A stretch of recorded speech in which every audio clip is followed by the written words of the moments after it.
The New England Patriots have won the toss, and they will receive the kick coming from Jason Elam. From the 7-yard line, this is Patrick Pass. Tripped up as he crossed the 20, forward to about the 25-yard line, 18-yard return, and Keith Burns made the stop, and here comes Tom Brady. A look at his numbers on the season. And right away, Greg, you see Tom Brady snapping that chin strap on, and you can see the gloves on his hands. We saw him on Friday. He was wearing them. He threw the ball extremely well with the gloves on. And it's been our experience that once a quarterback puts those gloves on, he's not going to take them off. On first down from the 25-yard line. Brady will throw it on first down. And that's complete out to the 29. And we welcome those of you who watched the Pittsburgh Steelers defeat the Baltimore Ravens 31-18. We are just underway. Tom Brady completed a first down pass for 4 yards, and it'll be 2nd and 6.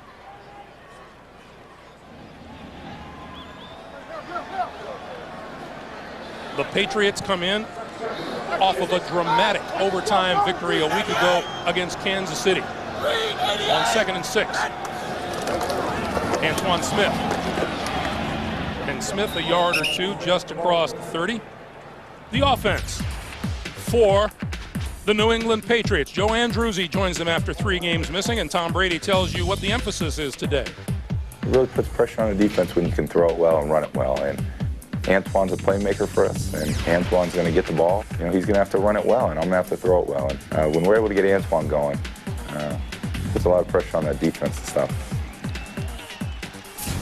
Antoine Smith had that last carry, and he is in the backfield with Brady on 3rd and 5. Brady with time, now running out of time, on the move, and is hit at the 27-yard line by Ian Gold. That'll bring the punting unit on. Greg, you're right. You know, get Antoine Smith going. To run it and throw it well means one thing. That means your offensive line has to really play well. The Patriots feel better about their offensive line, but it has struggled, and that's why the offense has been inconsistent. Ken Walter will kick it away to Delva O'Neal.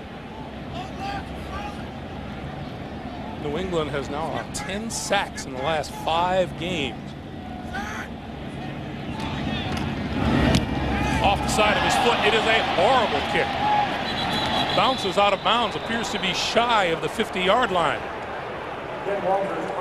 At the 48-yard line, and here comes Brian Greasy. And Brian Greasy's offensive line. Changes up front. Tom Nalen is injured. Ben Hamilton replaces him, and Greasy on the big picture today. When you play on the road in the NFL, you have to be able to run the football. You can't get into a one-dimensional game. This defense is too good, and Bill Belichick's schemes are too good for us to have to throw the ball 50 times, so we have to have a good mix. Good mix what both teams are looking for. Greasy with the ball, throws it out here, complete to Rod Smith, who dribbled it and then picked it up, and now he's inside the 30, and that's a first down for the Denver Broncos. Victor Green brought him down. Let's check out the New England defense. Up front, the rookie Jarvis Green starts for Anthony Pleasant on the front line. The linebackers, Mike Grable has an interception, a couple of sacks, and he even has a touchdown catch this season. And the secondary, Tabucky Jones, he's played well this year against the run, very physical and fast enough to cover receivers and tight ends down the field. There's Romeo Cornell, defensive coordinator. This is Clinton Portis. Portis tries the right side. Well, you know, the Patriots, there is some self-doubt. You're the Super Bowl champions. You lose 3 in a row. They had 2 weeks of practice, some tough practices. And, Greg, not the way you want to start. Getting sacked at the quarterback, bad punt, and you blitz on the first play against the Broncos. They hit the pass and pick up big yardage. From the 26, Greasy to throw. Has time, sideline, throws it behind his intended receiver, Shannon Sharp, who had a huge game against the Kansas City Chiefs. 12 catches for 214 yards and 2 touchdowns. Yeah, you know, it's interesting. All the success that Shannon Sharp has had in this league, we're going to see some of those catches. Look at those numbers. But Mike Shanahan said something to us last night that was very interesting. He says it just gives Shannon Sharpe confidence. And even though he's had great success in his career, players always want their reinforcement. They can still do it at a high level. 3rd and 9. Here comes the blitz. Greasy, complete to Sharpe, or make it Shannon Sharpe out of bounds close to the 15-yard line. It appears to have enough for the first down. Well, I tell you what, I don't know how the Denver offensive players pick up the movement. There was so much by the Patriots defense that I couldn't even figure it out. I'm sitting up here where I got a good view, but Brian Greasy gets the time afforded to him by the offensive line, and Shannon Sharpe against Mike Vrabel. That's a good matchup for the Broncos. Clinton Portis, left side, breaks a tackle inside the 10 to the 8-yard line. Now, Clinton Portis is not the type of running back that the Patriots like to see. This is a guy, and we even heard it a little from Mike Shanahan last night, that has the speed to take it outside and stay out there and gain yards. You know, most of the time running backs go out there, but they're really looking to cut it back because they're a little nervous about their speed. Not Clinton Portis. He can get out there and get a big gain for you. That is how productive the Denver Broncos have been in the red zone so far this season. McCaffrey in motion. The give is to Portis, right side, inside the 5 to about the 1. You'd never like to see that play if you're a fan of the Patriots or if you're a player sitting there watching it. When you can line up and run the off-tackle play in the NFL, watch it. Just going to line up. Look at the defenders. Everybody's back. They're pushing you backwards. The running back hits the pile. It moves forward for another yard or two. That is not a good sign for your football team. On 1st and goal, the Broncos go with 2 tight ends, Portis and Drones in the backfield. Portis tries the left side into the end zone for the touchdown. Well, like every week, as we watch this touchdown run by Clinton Portis, I said to Mike Shanahan last night as we watched the touchdown, I said, Coach, you had a tough game against Miami on a Sunday night. You had a tough game last week. Can your team have the energy to come here and play? And he just like goes, I never even thought of it that way. I mean, yeah, that's just the NFL. Every week is tough, and a very good start by the Broncos. Extra point by Elam is good. Never discount the importance of special teams. A poor punt gave the Broncos excellent field position and the game's first score. About those coaches is what I look at, Greg. The play call, the design, catch the other team off guard just enough to give your team a chance to go down there, and playing from ahead in the National Football League, that's the best. From the 9-yard line is Deion Branch. 20, 25, football is loose. On the ground, Broncos say they have it. You see a lot of hard hits in the National Football League, but that was as hard as I've seen a player get hit this year. Looked like number 34, Reuben Drones, made the hit. That shook the ball loose. No official call yet from the Broncos, or rather from the officials. The Broncos have made it clear who they think has the football. Patriots recover. You know, those must be some battles at the bottom of piles. Deion Branch lost the ball. Patriots came up with it. This could have been a disastrous start for New England. Coming up this week, Tom Brady on first down. The handoff straight ahead is Antoine Smith. And Smith is dragged down. Now let's check out the Denver defense. Defensive front is led by Trevor Price, who's registered 6 sacks so far this season. The middle linebacker, Al Wilson, playing with a dislocated middle finger, suffered last week against Kansas City. Yeah, and you look at the Denver secondary, Kanoy Kennedy, he is back, number 28, a very good, strong safety. And Deltha O'Neal, he's the guy that makes the interceptions for that secondary. On 2nd and 5, Brady going to give it to Troy Brown on the end around, and Brown can't get around this end. Run out of bounds by Denard Walker. Well, it's hard to do a lot on offense when you look at the Patriots to really fool the Denver Broncos defense, because we heard it from the Patriot coaches. We watched film, Greg, you study it. They do not do a lot. They're going to stand there. They're going to drop back in their places, and they're going to watch the offense, and they're going to react to what you do.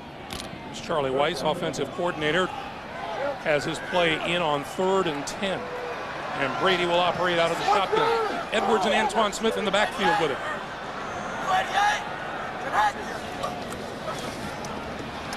Brady runs out of time and is hit and goes down at the 24-yard line. Bertrand Berry, number 92, his 3rd sack of the season. Well, everybody's a little unsatisfied. Only 3 rushers by the Denver Broncos. They do this a lot, but just watch the receivers when they go down the field. You play quarterback and tell me where you're going to throw this football. There is not even close to somebody being open. Tom Brady throwing interceptions did the smart thing by taking the sack. Ken Walter got off a horrible punt last time. This one's not very far, but it is high. Fair catch called for. He is bumped into. Penalty markers fly.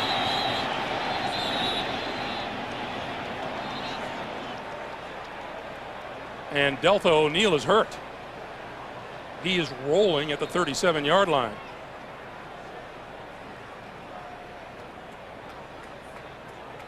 There may not be a more vulnerable player in football than the one standing there waiting for a punt with one arm up in the air. Well, that's why they try to protect him, Greg. That's why they have certain rules. But the problem this time is he's going to get run over by 2 players. Denard Walker runs into him. Blocked in by Gerard Cherry.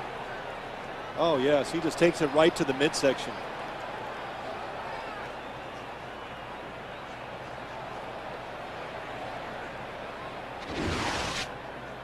So while we wait for the penalty, it also appeared the ball bounced off of Deltha O'Neal's foot. There is no interference with the opportunity because the player was actively blocking and blocking to his own player. The ball is recovered by Denver. First down. Timeout. The Denver recovery is important. The Broncos with the football. 8:25 to play in the first quarter. We'll be back. The offense with the ball. Their own 41-yard line. Greasy still has the ball. Rolls this way. All kinds of time. Throws deep. Rod Smith intercepted. Ty Law. Law still on the ground, on his feet across the 25 to the 28-yard line. And now he's going to be ruled down back at the 14. Well, I never, of course, it's very loud here, Greg, so I couldn't hear the whistle saying he was ruled down. But what a play by Ty Law. A nice play-action fake by the defense gives Brian Greasy a lot of time. Watch it, Rod Smith, the stop and go. Oh, the little hand in front. I thought he got away with something there. But going and playing the football in the air, that's what separates defensive backs in this league. Ty Law, excellent job.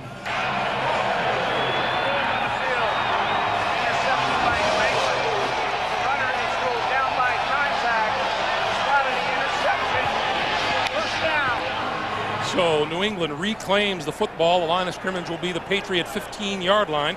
You look at Ty Law on the bench. Well, you know, you talk about, we all, you know, even Bill Belichick was talking to us, just getting things going. He says, it's hard for me to be mad at my football team sometimes because they pay attention, they work hard in practice. You know, they're doing it, they spend the extra time watching the film, they're in early, they're lifting their weights, but players are just not making the big plays on the field. And that's the way this game was starting, but Ty Law turned the tide for the New England Patriots. You saw Deltha O'Neal take the hit on that last attempted fair catch. He is still on the bench, and number 37, Tyrone Poole, is in at cornerback for the Denver Broncos.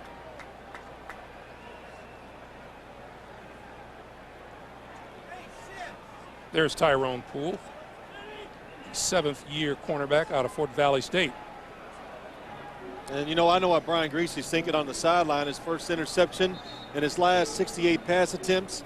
As a quarterback in the National Football League, when you throw it deep down the field in one-on-one situations, the last thing you expect to happen is to have it intercepted.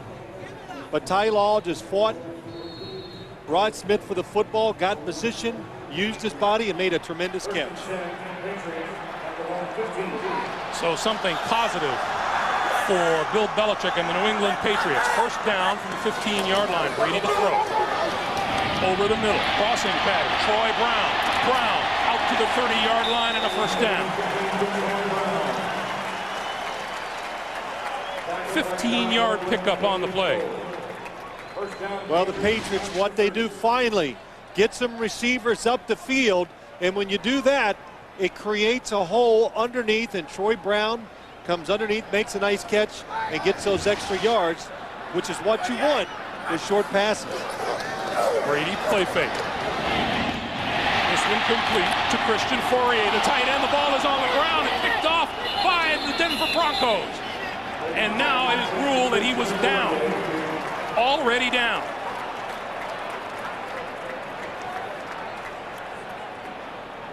You know, he's all calm on the outside, but Bill Belichick is churning on the inside. Well, I think the whistle did blow this play dead too, Greg. Let's watch Fourier as he comes across.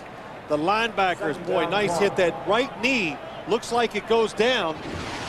And Ian Gold, what a hit on the tight end. 2nd and 1. Give us to Smith. And Smith down at the 39-yard line. Reggie Hayward with the stop. And let's go check in with Jim Nantz in New York. Jim.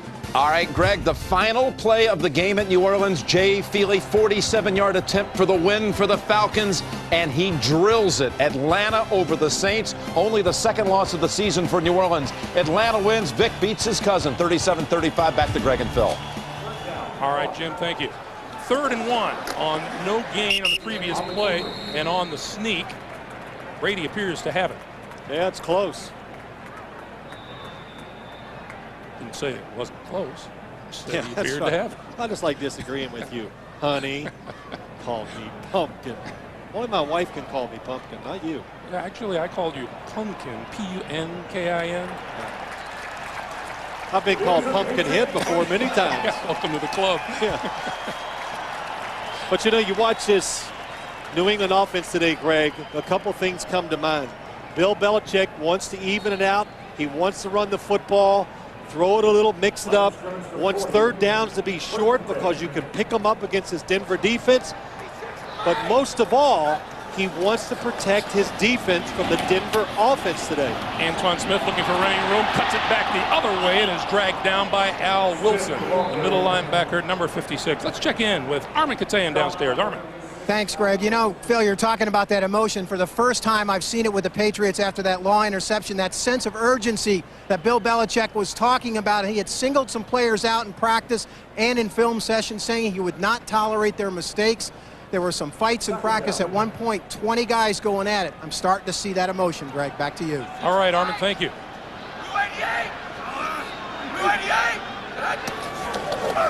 Brady to throw on 2nd down. This side of the field incomplete, underthrew it. Going back to Bill Belichick for a moment, what was it that he said on Friday, or Lawyer Malloy said on Friday about his coach? No more smiles from Bill. He goes, Bill Belichick's back to being Bill Belichick. And, you know, it's interesting, too. You know what I took out of it? Because a couple players talked about that, Greg, and, you know, they like it. You know, they really do. Players like it tough because they know that's what helped them win last year. So they're winning. How could Coach Belichick be upset and tough on them when they're playing so well? But these 3 losses, that's brought them all back down to earth. Brady got rid of it, incomplete. Bertrand Berry, who registered the last sack for the Broncos, applying the pressure on Brady, and it'll be 4th down. You know, and you can see they cannot run the football with power inside. They're having trouble protecting the quarterback. That's why Tom Brady throwing some interceptions and some bad decisions. The offensive line has just got to have a good game to give the skill people a chance to win it for you. Deltha O'Neal back into the game and back to receive the punt at his own 20-yard line. Walter. O'Neal, and he's run over at the 28-yard line. Made the catch, and number 35, Patrick Pass, bearing down on him and just rolled over Mr. O'Neal. All at CBSSportsline.com. America Online, enter keyword CBS Sportsline. You know, Greg, to go back to what Armin Katayan said earlier, he just talking about the Patriots and the sense of urgency. You know, the Patriots are finding out what every team finds out in the National Football League when you're the Super Bowl champions, that the other team is hunting you now, and you're now not the underdog anymore, and it's harder to play in that situation. Brian Greasy, Rod Smith complete, and Smith close to the 35-yard line. Ty Law, Ted Johnson with the stop after a 7-yard pickup, 2nd and 3. You do. You come out with that big bullseye on your back, and everybody comes gunning for you. And I think you and I were discussing this last night. As far as the New England Patriots go, you come off the Super Bowl and you've won 3 straight, but then you start to lose, and other teams begin to look at you as something less than the champions, as just totally human and beatable. It wouldn't matter if they were 0-6. It's still prestigious to beat the Super Bowl champions. Clinton Portis can't get anywhere. Bobby Hamilton at the base of that stop. And, you know, the other thing is, too, Greg, and, you know, all the New England Patriot players, they kind of agreed with this when we were talking about it. Well, they were telling us, not agreeing with this, is that, you know, the other teams have that sense of urgency. Why? Because they're a little afraid. There's something in you that goes, they're the champions. They've been playing well. If we don't play our best, they can embarrass us. And as an athlete, and I've been in that situation too, it makes you rise up and play a little harder. And that's what they've seen so far this year. Greasy on 3rd and 3. Throws, and that's complete. Oh, what a fine job by Rod Smith working one-on-one against Ty Law. That's a 7-yard gain and a 1st down. Boy, Ty Law now, we saw he got away with a hold on the interception. Watch this time. It's right in front of us. Ty Law got both hands around the outside. Usually that will be called the arms on the receiver as he's trying to make the catch. But, you know, this is why you like big wide receivers in this league. They use the body. Rod Smith gets beat up. So what? He still makes the catch for the 1st down. Greasy has 4 completions, 3 of them to Smith. Here's Portis as penalty markers fly. Looks like offsides on the defense.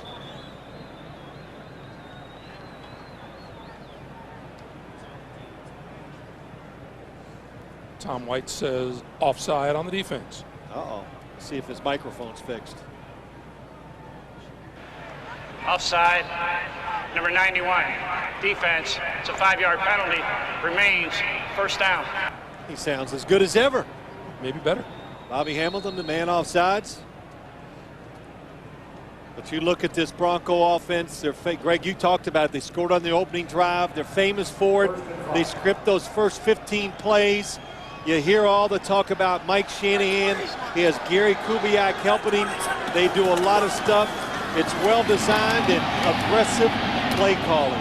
Portis, right side, across midfield into the 45-yard line of the New England Patriots. There's Gary Kubiak, offensive coordinator and quarterback coach for the Broncos. Yeah, you know, it's tough enough to defend or coach against one guy sometimes. But look at those two together. I've watched a lot of games on TV when the Broncos are playing, and they work hard on the sideline thinking and calling plays. They have a tremendous script to call plays from, so no matter what you do on defense, they got an offense they're going to try to run against that defense. Greasy on 1st down. The pitch to Portis, left side, running room. Inside the 40 and out of bounds of a 1st down marker, the 35-yard line. Come to me. You know, just a simple play. Again, take advantage of a defense pursuing too fast, so they fake it inside and they pitch it out. But watch Clinton Portis when he gets to the outside. Watch this little fake inside. Oh, let me just go right around Ty Law and pick up 6 extra yards. Boy, he looks faster than he looks when I watch him on TV or on film. And again, Mike Shanahan, we said it earlier, he said this is what Clinton Portis has. Speed to go outside and stay out there and gain those yards. Mike Anderson now and Ruben Drones in the backfield, and on the end around, here comes Ashley Lilly. Ashley Lilly out of bounds shy of the 30-yard line. Roman Pfeiffer over there to knock him out of bounds. Boy, did Mike Shanahan have words of praise for this rookie out of Hawaii last night. Yep, and it's like we notice a lot of times, Greg, with young wide receivers, as the year goes along, all of a sudden you see him more and more. And when you watch Bronco games, you see 85 out there. Yeah, he likes him. He's tall. He's really fast, tough, goes up in the air to make the tough catches. Smart, can play or knows all the plays for all 3 wide receiver positions That's awfully good for a rookie. Mike Anderson inside the 30 to about the 28-yard line. Clock continues to move. 50 seconds to play here in the first quarter. Well, you know what the Patriots are doing? They're trying to time up the snap count of Brian Griese, and they're sending Lawyer Malloy to Bucky Jones, running up to the line of scrimmage right before the ball is snapped to help their run defense. Now Belichick and the Patriots looking at a 3rd and 4.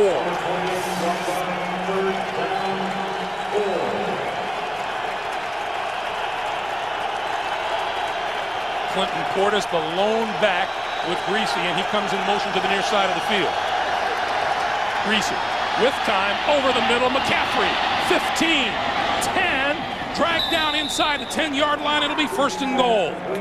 Greg, you were right. All that was giving the quarterback time. The defense did a good job, but Ed McCaffrey broke through because of the protection. We have come to the end of the first quarter with our score: Denver 7, New England nothing. We'll come back to Gillette Stadium right after this. You're watching the NFL on CBS. The Denver Broncos and playing a big role because he's got Ben Hamilton in at center instead of the always reliable Tom Nalen, who's out for the year with injury. Yeah, it's interesting. I've been watching Alex Gibbs, and he's like giving critiques a lot of times between plays to his offensive line, and especially Ben Hamilton starting at center now. Only way you can say it is the Patriots have been awful defensively in the red zone. 1st and goal. Griese to the end zone. Touchdown. Shannon Sharp.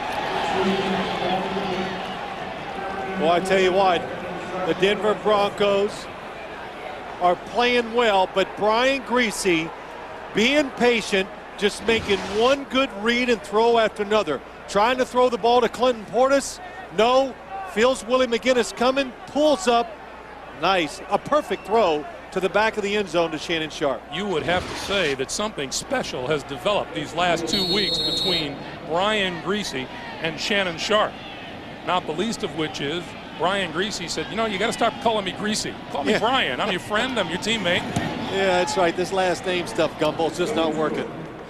Jason Elam's 365th straight point after touchdown. Brian Griese signals a TD and a 2-touchdown lead.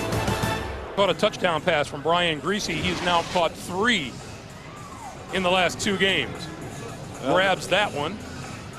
And then what else is Shannon known by these days? Yeah, he's too much. Big really, play Shay. He's going to show us. Come on, Shannon. Delay a game. Yeah. Says big play Shay. Having a lot of fun with it. Here's the kickoff. From the 12-yard line, it's Deion Branch. 25, 35, and out of bounds just short of the 40-yard line. While we have a moment, see why CBS Monday's America's Best Night of Television, starting with The King of Queens, followed by Yes, Dear, Everybody Loves Raymond, and the new hit comedy Still Standing. And then don't miss TV's #1 new drama CSI Miami, plus The Late Show with David Letterman, Monday here on CBS, America's Most Watched Network. You're right. It's good stuff on Mondays. I am truly a couch potato come Mondays. You know, well, I don't know. A lot of nights I am, but Mondays for sure. Because I think I work on the weekends, and they're the quarterbacks going over all the Polaroids of everything that New England's defense is doing. We'll tell you a little bit about that later in the show, too. Brady from the 39 over the middle, and that's complete across the 40 to the 43 or 44 to David Gibbons, the rookie out of Notre Dame.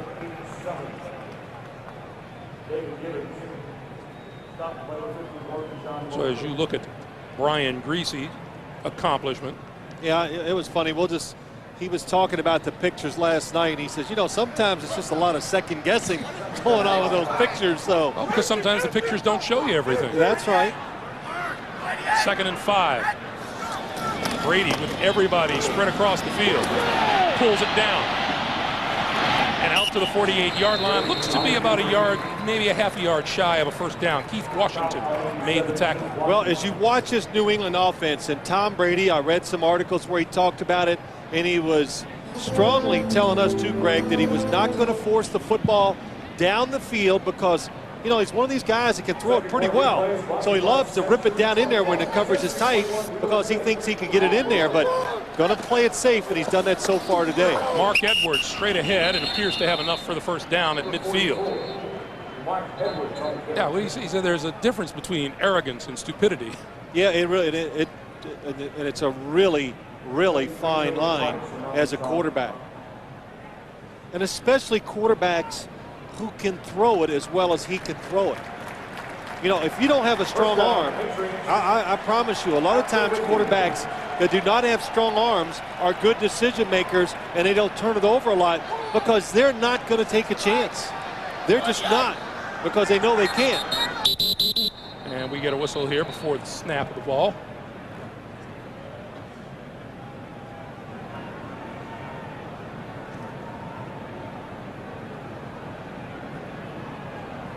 Please reset the play clock to 25 seconds. And that has been done. You know, the other thing too, Greg, as we talk about this New England team and the offense, I have yet to see the offensive line, who they've worked hard on or with the last 2 weeks. They have not pushed the Denver defensive line back yet. Antoine Smith tries the left side, makes it to about the 46-yard line. A gain of 4, and it'll be 2nd and 6. You know, we talked about how things have changed for these New England Patriots. Would you, as a player or coach, worry about a team still thinking about that Super Bowl victory? Not now. That's over, and it's not even talked about hardly anymore either. So, no, you worry about the fact that you've lost 3, and you got to find it again. Quick slant, incomplete, intended for David Patton, and Tyrone Poole was right there, number 37. Boy, nice play. This is a play that the New England Patriots run just about every single week, and Tyrone Poole recognizes it, gets in there fast, and breaks it up. Neither Patton nor Deion Branch have registered a reception yet here today. Denver with almost 7 yards of play so far. 3rd and 6 for the Patriots. Brady with time this time. And now incomplete to the far side, intended for Troy Brown. Hey, you know what? Shutout. That was a shutout again. The Broncos like to rush just 3 people, so they're not going to sack the quarterback a lot. And don't expect the blitz on 3rd down. But Tom Brady looking down the field, everybody is covered. There's Ray Rhodes, defensive coordinator for the Denver Broncos. Ken Walter to kick it. Delva O'Neal back at the 10.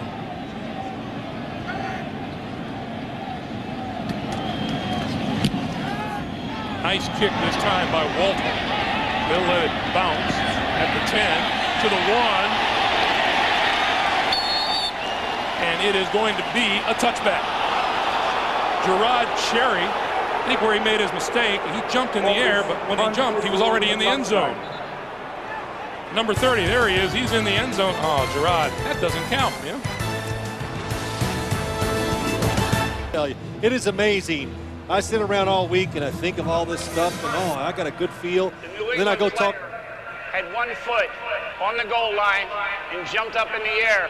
There is the reason for the touchback, because his status was in the end zone because his foot was on the goal line and did not reestablish anything else. 1st down. Okay. That was Tom. Thank you, Tom. But then you go talk to the coaches and you go, wow, of course.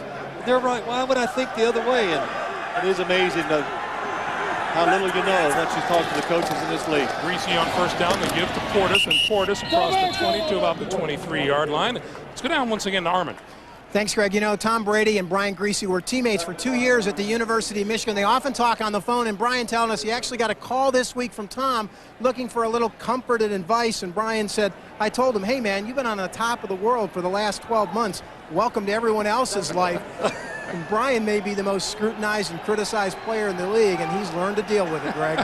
Welcome back to earth, dude. That is right. On 2nd and 7. Straight ahead, Mike Anderson.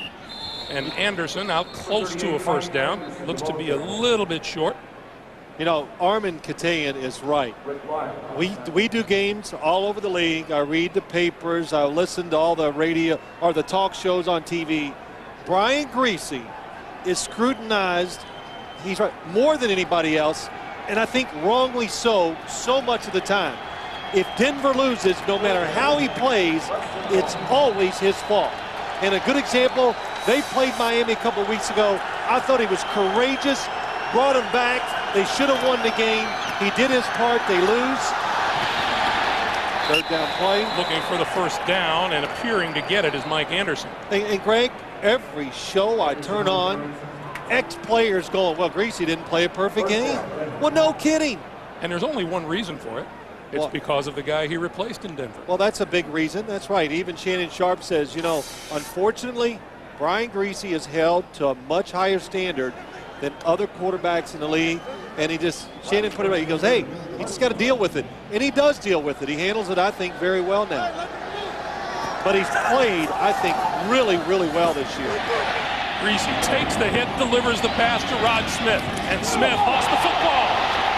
Covered by the Patriots.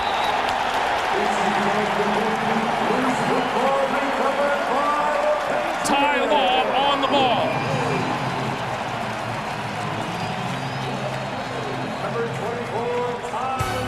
So Greasy and the Broncos thwarted. New England takes over, 10-10 to play in the half. It's been challenged as to whether or not it actually was a fumble or not. Let's take another look. Well, Mike Shanahan, he won't hesitate. He will throw that flag or challenge a play in a second, especially in the first half. And the left knee, was it down? Watch the left knee. It's down. I can't see the ball there, Phil. I cannot either to give it conclusive. Here's a good shot of it from the side. Now it happens so fast. Question is that enough for Tom White to overturn the original call, which was a fumble? He's made his decision, so let's check it out.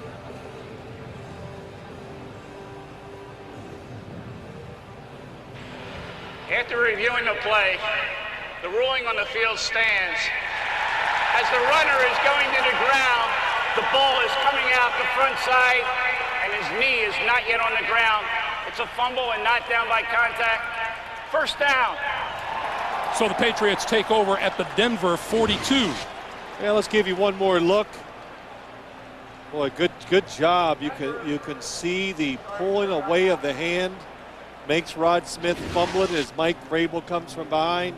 It makes the hit, and Ty Law, a good play by him. Another good play by him. He picked off Brian Greasy earlier in the game. It cost Denver a timeout. They're now down to 2. You know, Ty Law is a player that, you know, of course I like a lot, but he's not afraid to make big plays.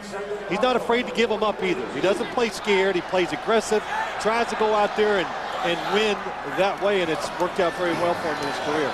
Brady over the middle. Fourier pulls it in inside the 40 at the 37-yard line. I bet you're wondering what's going on with Houston and Jacksonville. Here's Jim Nantz in New York. Jim. All right, thank you, Greg. We finally have someone on the board. It's Jacksonville. It's Brunell to Jimmy Smith, a 25-yard hookup as Brunell comes out of the pocket and finds his favorite target. 7-0 Jags. Back to Greg and Phil. All right, Jim, thank you. 2nd and 5 here in Foxborough. Fourier in motion. This is Antoine Smith. Smith left side, running room inside the 30 for a first down. Boy, now that looked good by the Patriots offense. That time, Damian Woody, Mike Compton, and Matt Light all had good blocks on the left side to let Antoine Smith go up in there and read it, take his time, and then get down the field. A late shift by the Broncos defensive line. Look at the blocking, and Fourier, a good block at the tight end position too. This is Edwards, and Edwards inside the 25 still pulls his way forward to about the 23-yard line.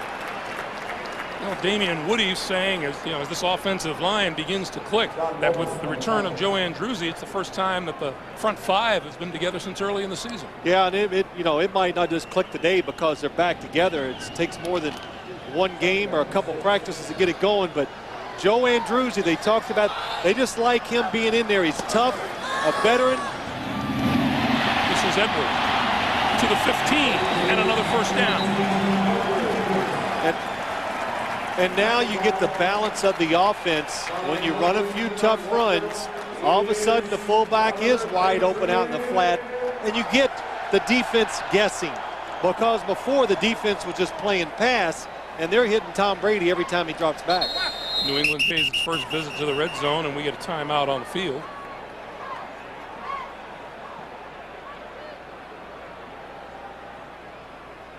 Number 56, Al Wilson, headed over, and there's number 25, Denard Walker.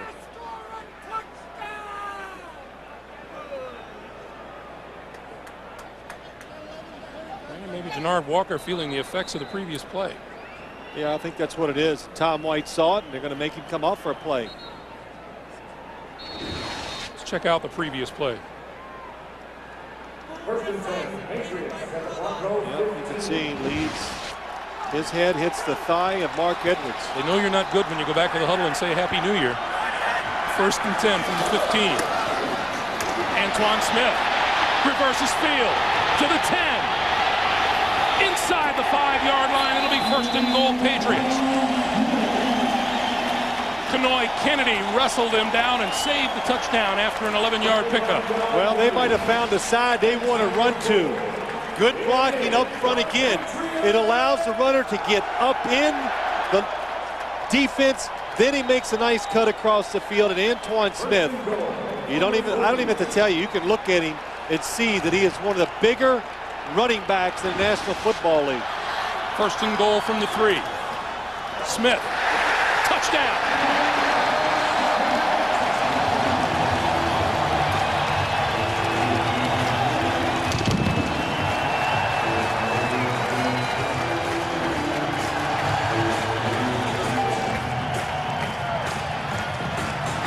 Well, it took them a while to get it going, but the offensive line this time, boy, nice blocks. Denver moving the defensive line. The New England offensive line just pushes them along, and another good cut by Antoine Smith. Adam Vinatieri, 15 out of 15 on extra points. Gets the 16th up and through. The Patriots get on the board on Antoine Smith's 2nd touchdown of the season. Down, and they are surrounding Antoine Smith, who appeared to twist a knee as he went into the end zone. And you see him flexing it and trying to walk it off.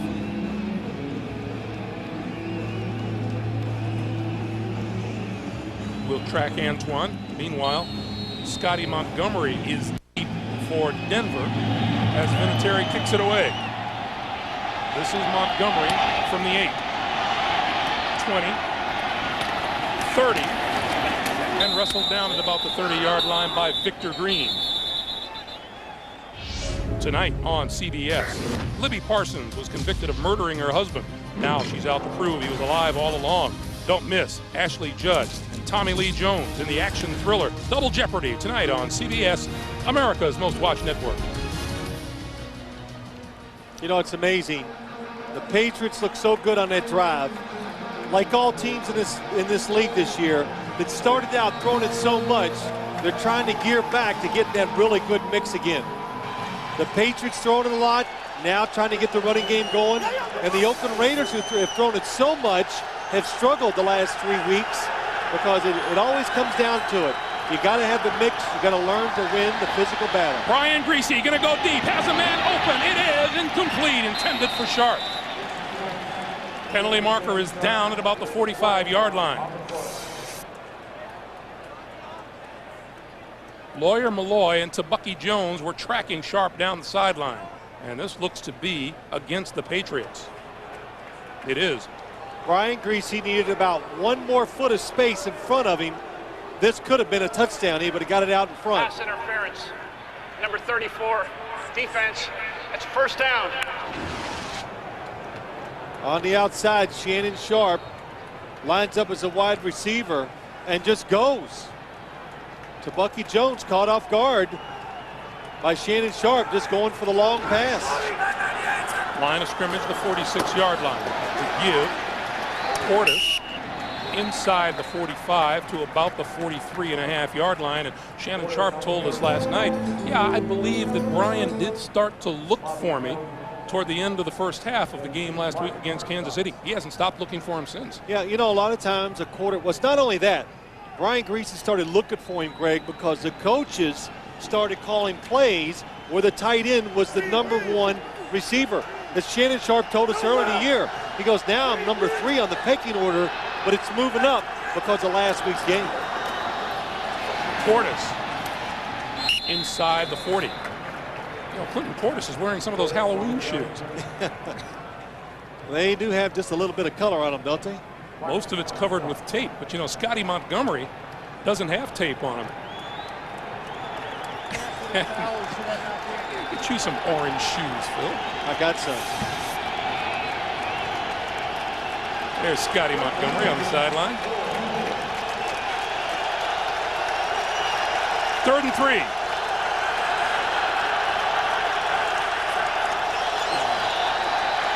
Greasy lobs it out here. McCaffrey made the catch at the 25. Boy, a couple things. The blitz by the Patriots, the protection again by this offensive line and picking up the blitzers, and Brian Greasy kind of stays back, falls backward and makes a throw, and what a catch by Ed McCaffrey. That is the one thing that kind of goes unnoticed, I think, about Brian Greasy too. The fact that he hangs in there, he's tough, maybe too tough for my liking even sometimes, but makes those types of throws that are so, those are the difference in football games. You make 3 or 4 tough throws a game. Here's Mike Anderson, and Anderson tips the left side inside the 20 to the 19-yard line. Let's go down to Armin. Greg, the update on Antoine Smith is he's got a bruised left leg. It's in and around that knee area. He's still being evaluated. His return up in the air. Back to you. All right, Armin, thank you. You know, Greg, I want to go back to Brian Greasy too, because we watch the games, we talk about it a lot, but Brian Greasy, we talked about the press, that it's very demanding on him, all that, but I'll tell you what else. The coaches are really demanding on him, and he gets double whammies. He gets the head coach Shanahan and the quarterback coach and offensive coordinator Gary Kubiak.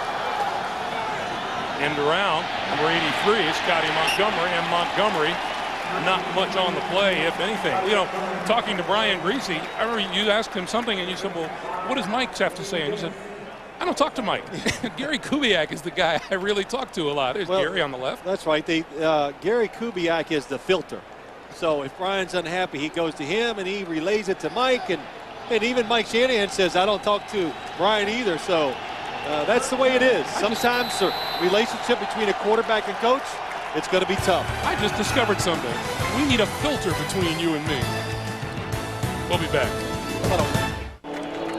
Denver been productive on 3rd down, and that hasn't been their strong point the first part of the season. They look at a 3rd and 4. They need the 15-yard line for a first down. Greasy from the shotgun. Here comes the blitz. Throwing outside, McCaffrey for a 1st and goal. What a pass.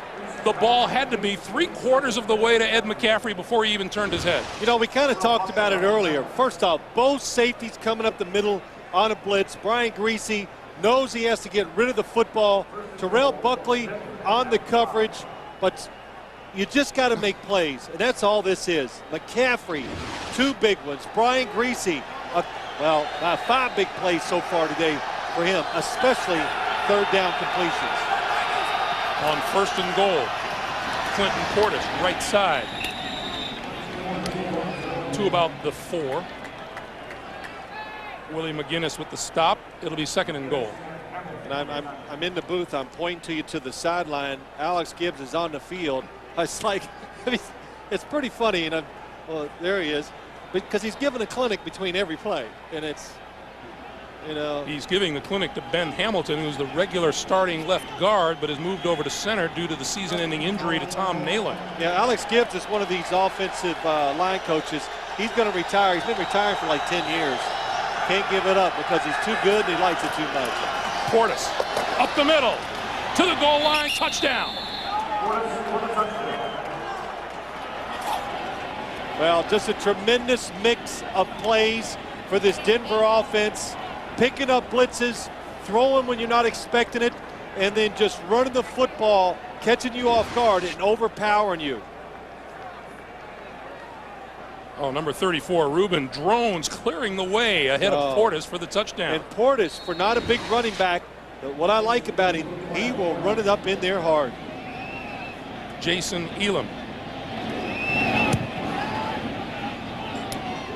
Mr. Automatic on the extra point.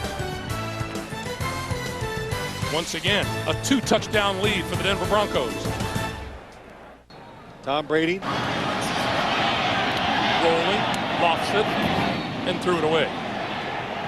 Well, I know the Patriots, that's the first time today that I've seen the Broncos defense change its coverage down the field. So that might have been enough to disrupt the play and confuse Tom Brady. Because it confused Greg. Greg was looking at it like he didn't understand the coverage. Well, they're going over some plays, and what are you going to look at? Yeah, Brian, good play, good play. Here's one of me with my uncle when I was 2. Yeah, no, I mean, they're looking at all good stuff because whatever the Patriots are doing, they have figured it out. This is Kevin Falk. Falk picks his way through the line, 35 to the 36-yard line. Every yard hard-earned by Kevin Falk.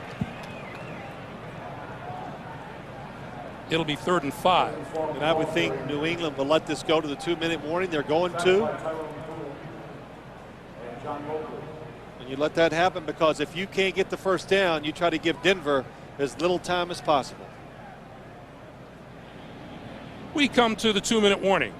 2 minutes to play in the first half in Foxborough. Denver leading the Patriots 21-7. Today, why is it you think that everybody picks on Boomer? Why? What do you think? He deserves it. Good answer.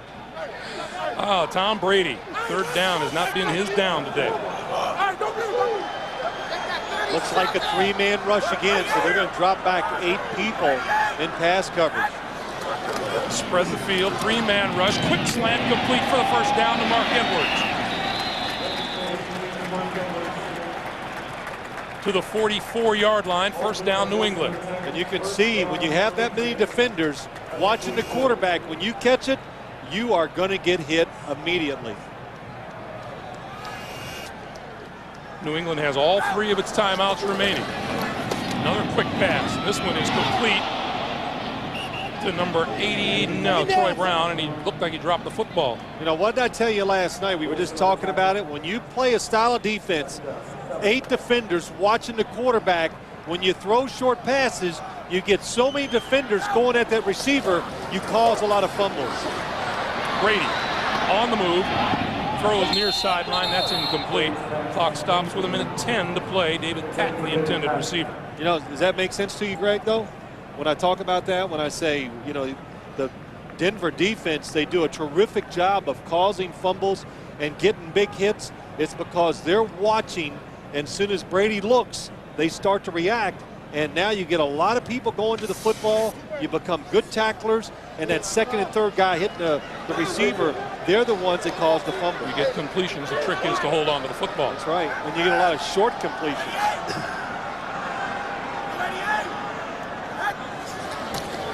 On 3rd and 6. Brady on the move, tackled at the 48-yard line. Bertrand Berry, who has played a terrific game with the chances that he's had to come in. Well, you got to remember, it's 21-7 as a quarterback, so watch again. Just look at the receivers going down the field. Nobody open up there.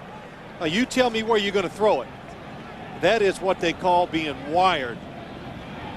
They are all over the receivers of the Patriots. 3rd sack of the Denver Broncos today. By the Denver Broncos, rather. Delta O'Neal is deep. Barry has had 2 of those sacks.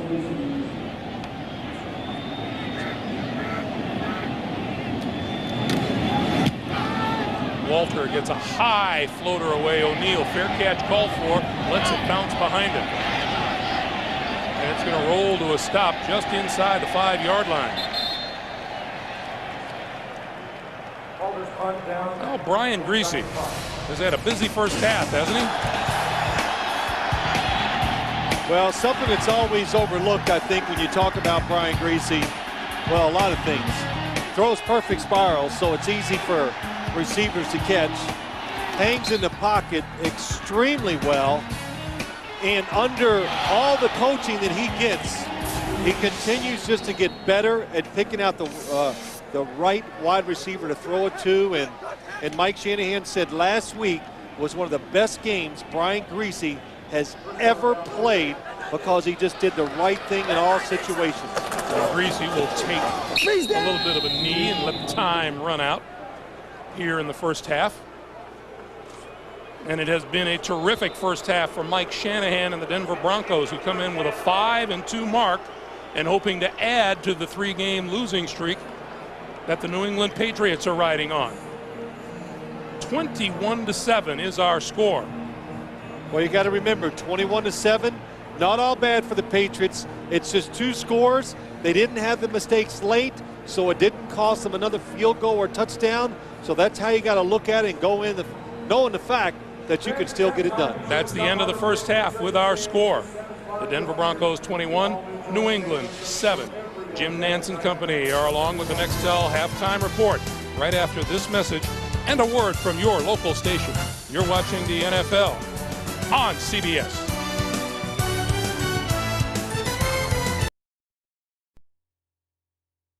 New England leads that 2-0, and it's probably good they do, because if they didn't, this might be 28-0. This is Scotty Montgomery. He in his shoes from the 2. 15, 20, 30, and dragged out of bounds short of the 35-yard line by Tebucky Jones.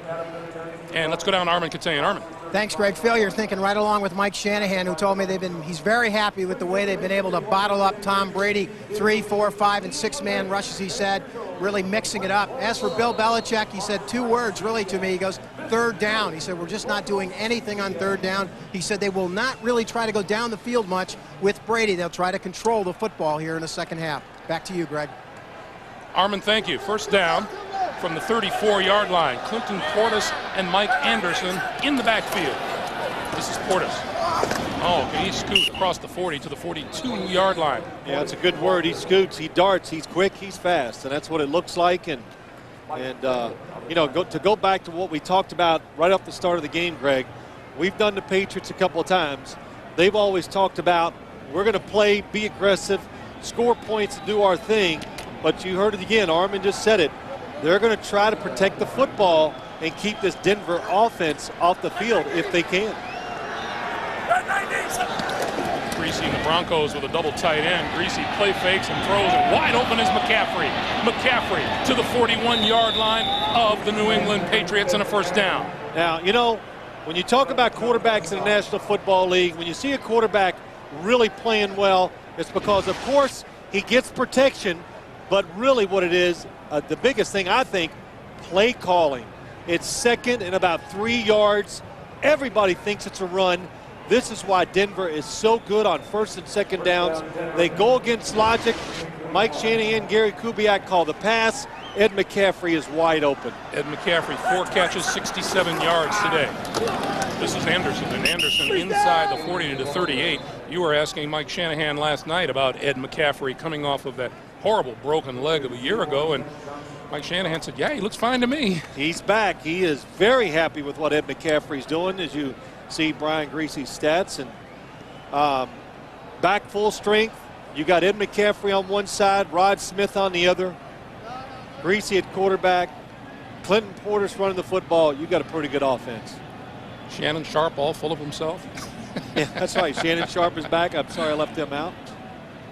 Dan Neal's trying to get his shoe back on, and Brian Griese has got to call a timeout.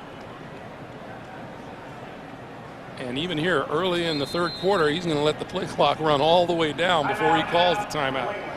So the Broncos burn a timeout early here in the first half. Timeout on the field, 21-7 Denver. We'll be right back.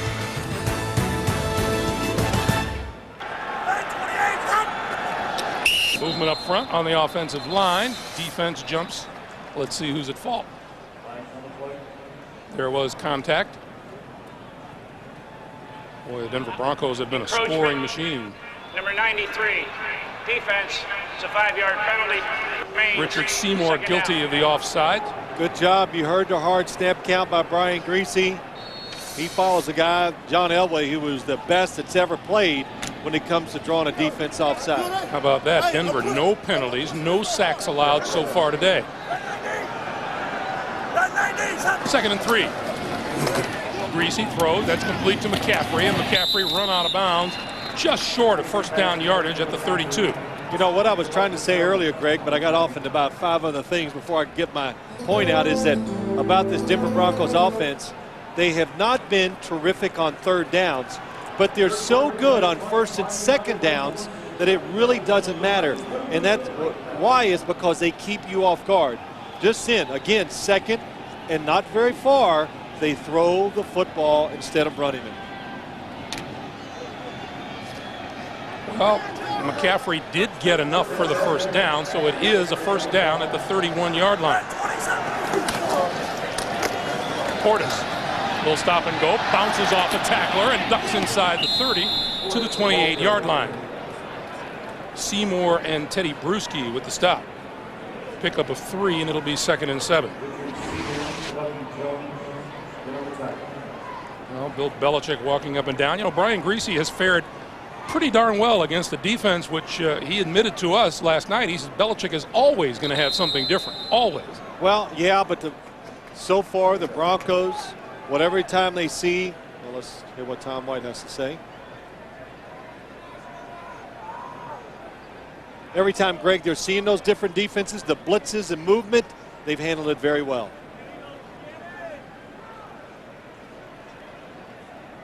I don't think they're challenging the last run. Mike Shanahan's going to go. What kind of belt you got there, Tom?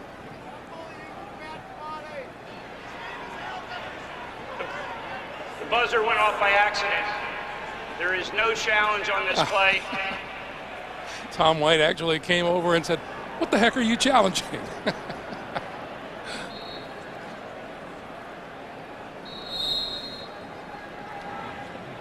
So we're back to a 2nd and 7. Clinton Portis and Reuben Drones are now in the backfield behind Greasy. A different look. 2 tight ends, 2 backs, and 1 wide receiver. Greasy goes down at the 36-yard line, courtesy of Willie McGinnis.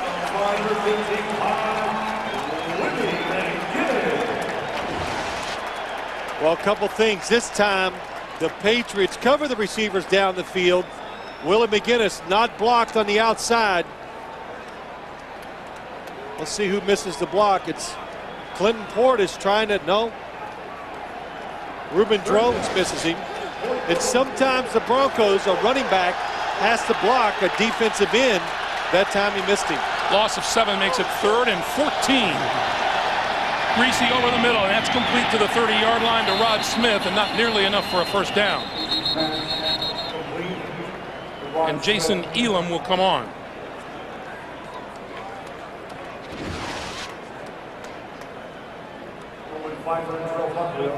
Greasy finds a wide open Rod Smith, but he's open because he's well short of first down yardage. Now, Jason Elam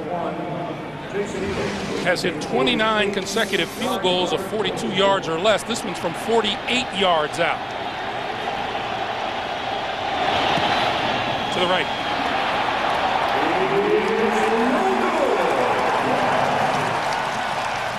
Defensive stand by the Patriots. They'll take over with 10:18 to play in the 3rd.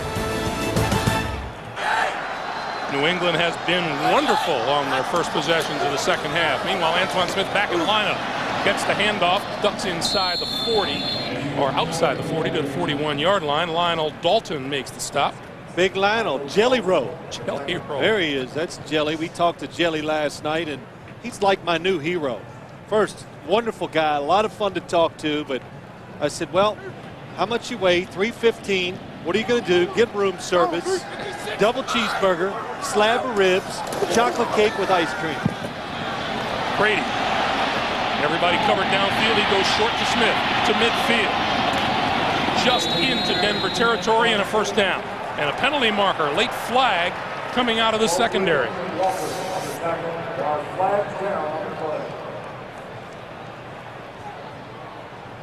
So let's see what the call is. Looks like it's going to be against New England. Oh, I couldn't tell. I didn't see it, but it must be a late hit. Big stuff.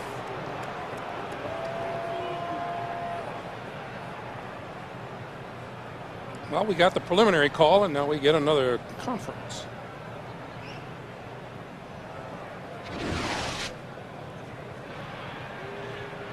Personal foul, number 63, offense.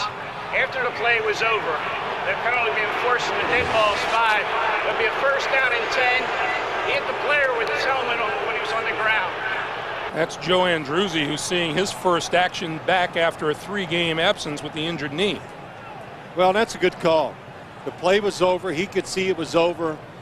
You know, I'm sure they're a little frustrated on offense, so he just wanted to get that extra lick in, and it cost him 15. So instead of a 1st and 10, it's a 2nd and 12 for the Patriots. 5 wide receivers for Brady. Make it a 1st down. And on the screen, Kevin Falk. And Falk still moving across midfield in the 1st down.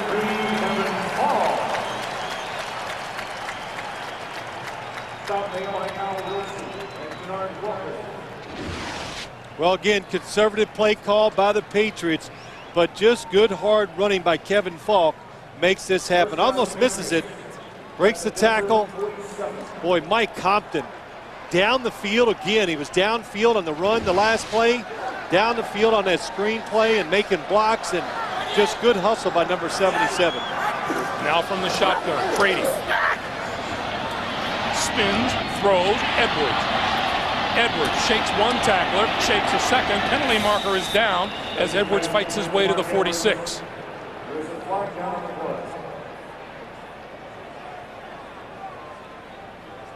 Tripping.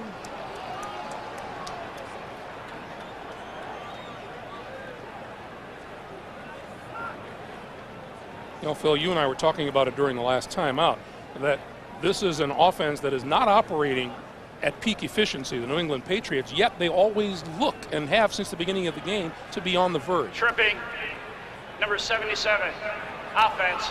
That's a 10-yard penalty. Remains 1st down. Penalties on Mike Compton. Well, Greg, they haven't made the mistake yet today. It's 21-7.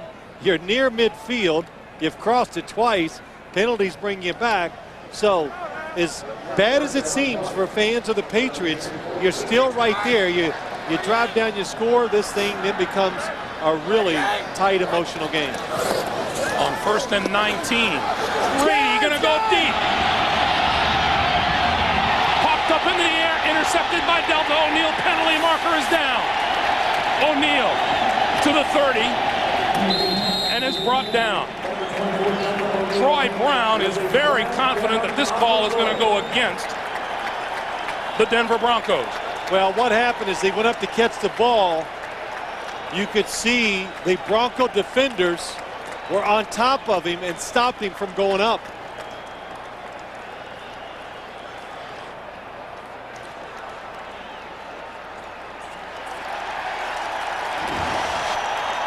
Tom Brady, good play action fake. Pass interference, number 25. David Patton.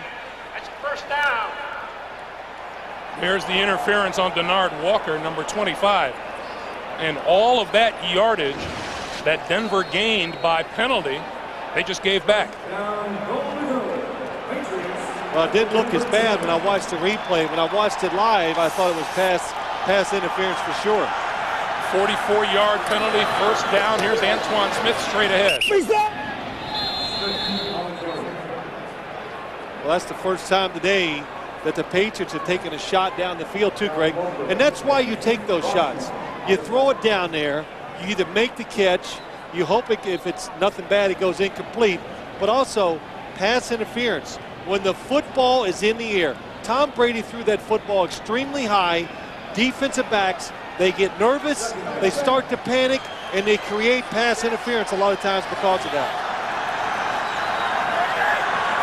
On 2nd and goal, play fake to Smith. Brady throws to the end zone, in and out of the hands of David Patton. Pretty good throw by Brady. Yeah, it looked to be a perfect throw by Tom Brady, and it went right through the hands of David Patton. Again, good protection, I like the sellout on the play actions. It gives Brady extra time. Still pressure in his face. Yes, and it was a good throw. Neither David Patton nor Deion Branch has registered a catch in this game today for New England. 3rd and goal.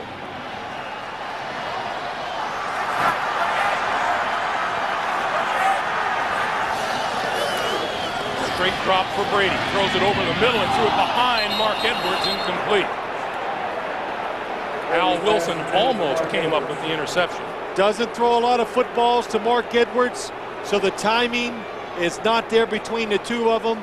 Had no choice. The Denver Broncos were doubling both wide receivers. They were going to make the Patriots throw to the tight end or the running back.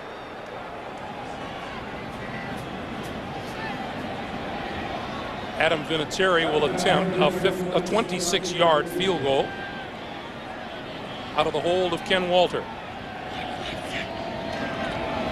And it's good. 7:26 to play in the 3rd quarter. The drive ends up in 3 for the Patriots. It's 21-10. To the fullback, Mark Edwards, but here's the reason why it's offline.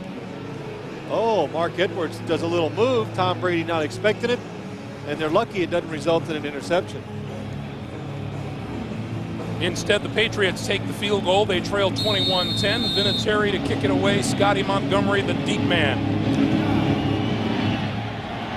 And Montgomery from the 10. 25. Across the 30. Stacked up at the 31-yard line. That's where Greasy and the Denver Broncos will go back to work as a couple of the players discuss it in the center of the field. 7:18 to play in the 3rd. Okay, that'll be enough. Yeah, I know. You're always singing, though. That's the truth. Greg's always singing. Knows the words to every song, any of them on radio. Disgusting, isn't it? The handoff to Portis, and Portis straight ahead across the 35 to about the 37-yard line. A pickup of 4, 2nd and 6. Clinton Portis, the rookie out of Miami, 2nd-round draft choice, and of the rookie running backs in the NFL this season, he is tops by far. Well, he just picked a really good team to come to for a running back. I'm going to tell you. You know, Denver Broncos, they can churn them out, and this guy has a chance to be something special. 15 carries for 63 yards on the day. Portis to the 37. You know, it really is. Well, we talk about it. You have discussions. You listen to people talk about what's important in the National Football League. It is coaching. And, yes, talent really helps. But Clinton Portis, a good example. Terrell Davis comes. He's terrific. Then it's Mike Anderson, Olandis Gary, now Clinton Portis. All having tremendous success because of the coaching and the talent in front of these runners. Fans looking for a defensive stand here on 3rd and 5. Greasy flips to Rod Smith. Smith run out of bounds short of the 1st down. That was a slow developing play at best in the backfield. Well, that's it, Greg. You said it right. Just so slow getting the whole thing. By the time they get Rod Smith with the football, he's about 5 to 6 yards behind the line of scrimmage. Good reaction by the Patriots defense. Victor Green wrestling him out of bounds, and deep to receive the kick is Deion Branch, and Tom Ruin. He's been a spectator up until now. This is his first punt of the day.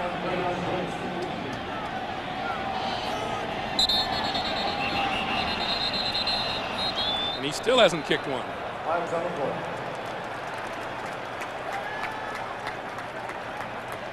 False start.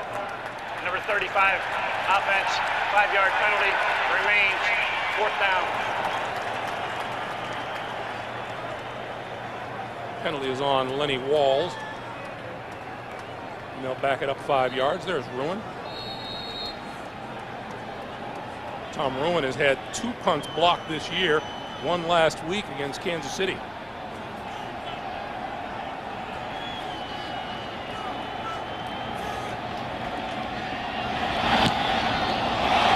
kick.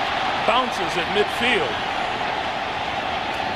Rolls inside the 45 to about the 41-yard line. 22-yard punt. Tom Rowan waited all day to do that. To the Green Bay Packers. And New England now first down at their own 42-yard line. The give is to Antoine Smith. Left side, running room, midfield. Close to the 45-yard line of the Denver Broncos and a first down.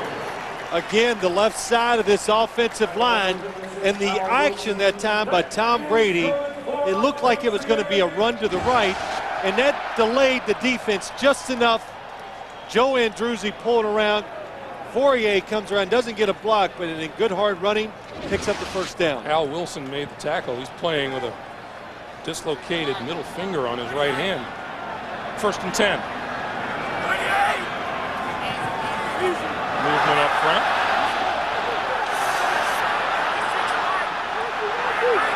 No contact.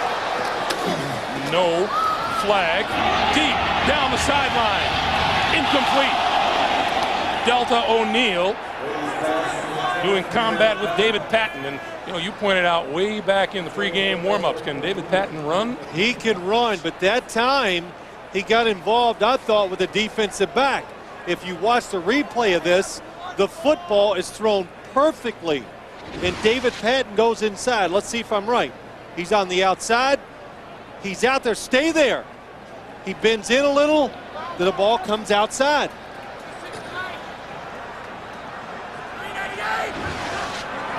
Second and 10. Good coverage by O'Neal, though. The pitch for Smith tries the right side. Inside the 45 to the 43. This is amazing that Deion Branch comes into this game with 37 catches and 2 touchdowns. David Patton with 29 receptions and 3 TDs, and neither one of them has caught a ball today. It has been tough, and you know, a lot of time in this Denver Broncos defense, opposing quarterbacks are completing almost 67% of their passes against it, but a lot of times it's short, little passes over the middle, and that's the tight end in the backs. Outside, they're doing a good job. Brady needs the 36-yard line for a first down.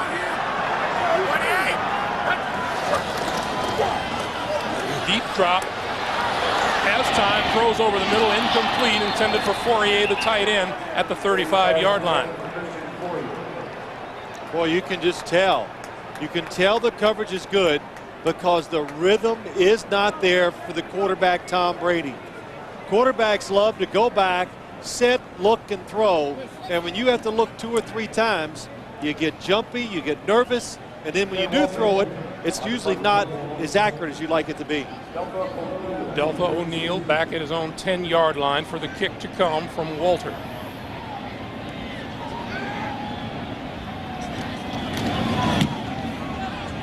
This one will sail into the end zone. The touchback means the Broncos will have the ball at their own 20-yard line. Brian Griese, some last-minute words. They've only changed it like 2 snaps the whole game, so you think you could do better, but they're covering receivers very well. Griese to McCaffrey.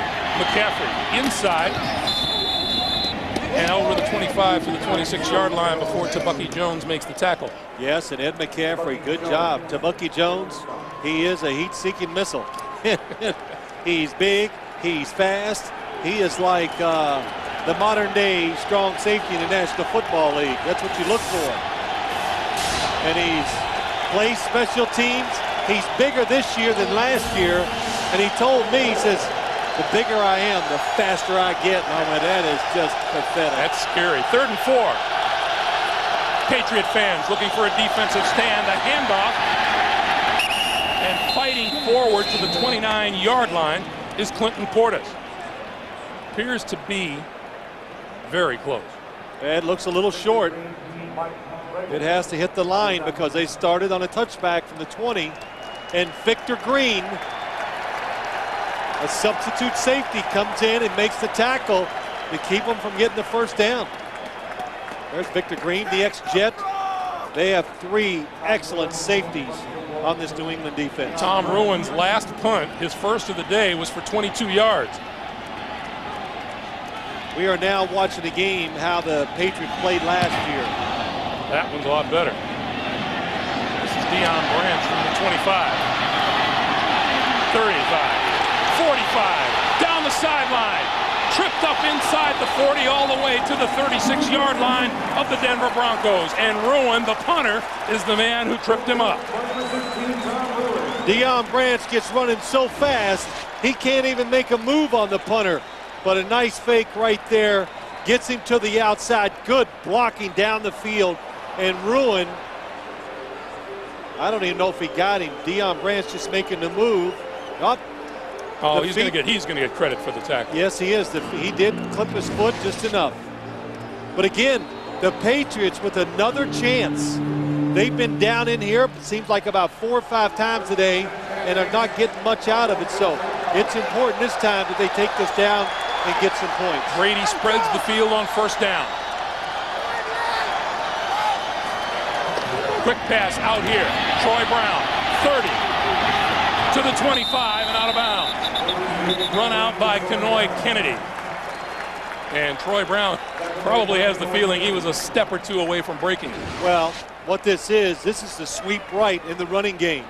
So if you're not running it great, you just find ways to pick up cheap yardage on first down, a screen behind the line of scrimmage to a wide receiver. Troy Brown does a good job. Troy Brown is the only one making any receptions among the wide receiver core today. We're going to get a measurement on the near side of the field. But going back, Greg, this is more the style of game that we saw last year from the Patriots when they got hot. Bill Belichick told us on Friday, we were talking about a few things, and I said, the mark of your team last year was the fact that you just managed the games like it was a clinic on how to manage each football game. And he agreed. He said, yes, this year we're not doing this. We're not doing that near as well. And they want to try to get back to that same style that they were playing last year. As you saw, the Patriots did pick up the first down at the Denver 25. One thing Tom Brady did say, they want to finish plays and finish drives today. Smith picks his way to the 20. And Kenoy Kennedy coming up from his safety position to make the stop. And too, as I think about it, as I sit here, teams always talk about the fact they want to run the football. Of course you do. Everybody wants to run it. But do you have the patience and the willpower to stay with it? And I will admit today the Patriots are staying with the running game longer than they have so far this whole year. We're in the final minute of the third quarter. You got to wear them down sometimes. Brady over the middle. Troy Brown, 10 to the 7-yard line.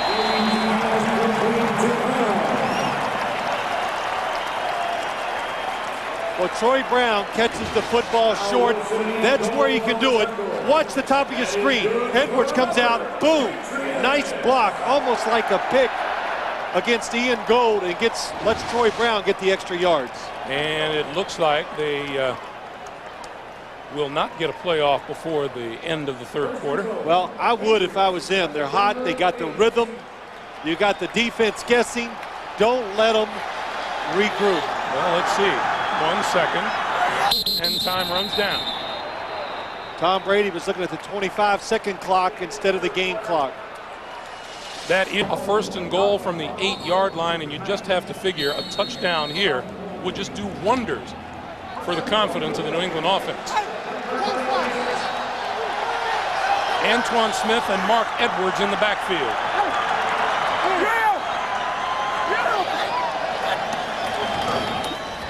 Brady to the end zone, wide open, touchdown, Christian Fourier.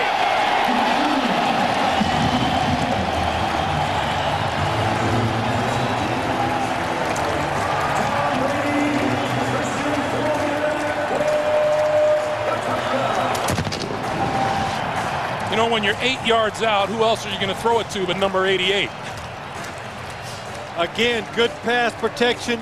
When Tom Brady threw it, I thought it was too far, but I didn't realize he put perfect touch on the football. Oh, the The Broncos get confused in their coverage. Good play design. And the Patriots will now go for the 2-point conversion. They are down 5 on the scoreboard. New England 1 out of 3 in that department this season. And Denver calls timeout.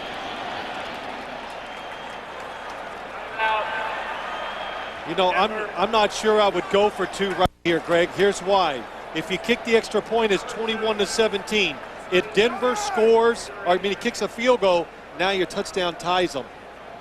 And if you miss it here, then you're looking at doing another 2-point conversion. It's, you know, I always say wait as long as you can before you start trying or changing the score of the game like this. I was just horrible in math. Is this an X over Y thing? Yeah, something like that. Denver down to 1 timeout, but they want to make sure the defense is right. Well, a good call, a good timeout call, because this 2 points is very important, you know, in the strategy and of course in the outcome of the game.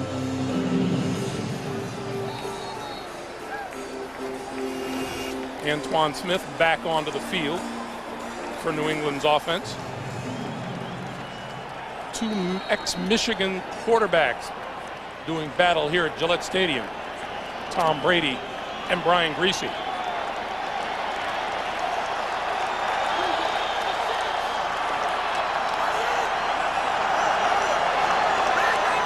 Oh, they're going to blitz. Brady, lob to the end zone corner, and it's batted away by Denard Walker.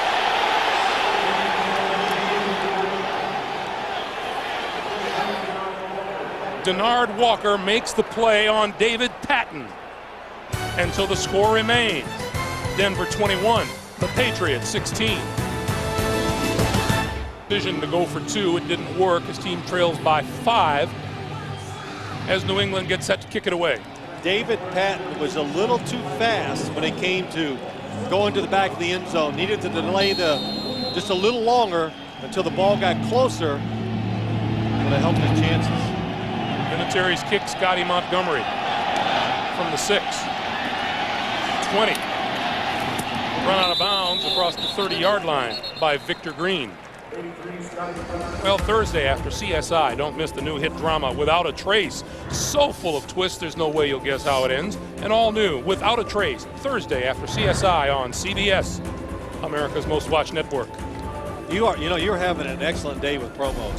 I haven't made one, and it helps that they're all in English. I am burning it up in English.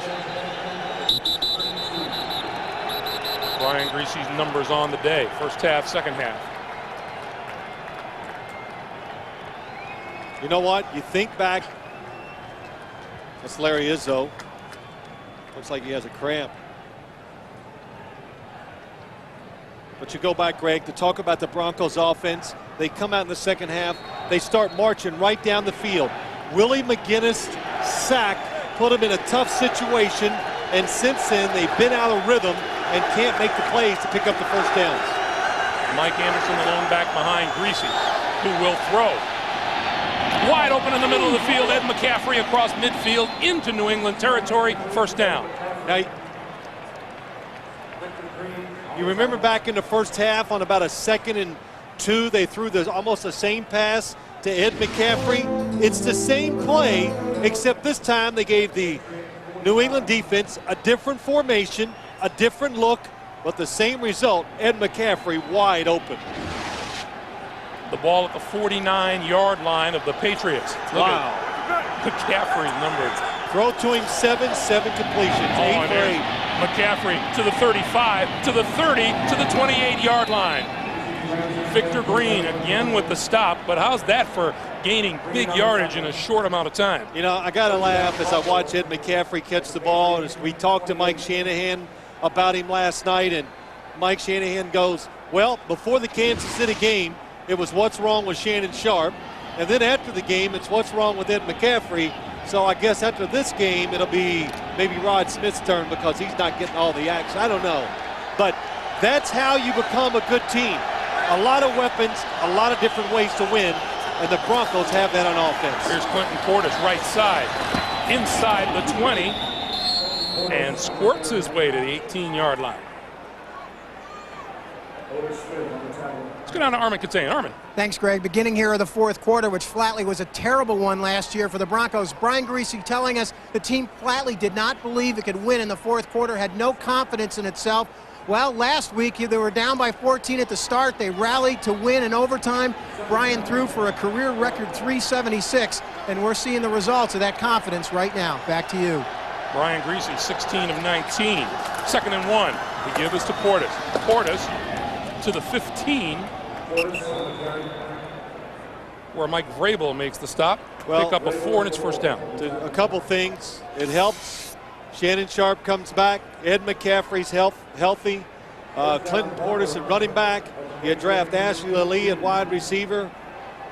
There's a lot of good reasons. And Brian Griese's a year older. That really helps an offense. His decision making, his leadership, as we said, his game management, all that's better. This offense should be better. Clinton Portis asks for a break. Mike Anderson replaces him behind Griese. Play fake. Griese looks one way, looks the other, and throws incomplete, intended for Rod Smith, coming back from the sideline toward the middle of the field. 2nd and 10. You know, too, Greg, we've talked about Brian Griese so much today, but I think it's a good topic to talk about. But, you know, he gets coached, like we said, really hard. And I know it's got to be tough on him. It's tough on any quarterback. But I think it's coming to a point now where he's really starting to appreciate the fact that he knows he has coaches that are really, really helping him have success on the football field. 2nd and 10. Griese throws sideline, complete to Rod Smith. And Smith is stood up at about the 7.5-yard line. Ty Law, the first one to hit him, a pickup of 8, and it'll be 3rd and 2.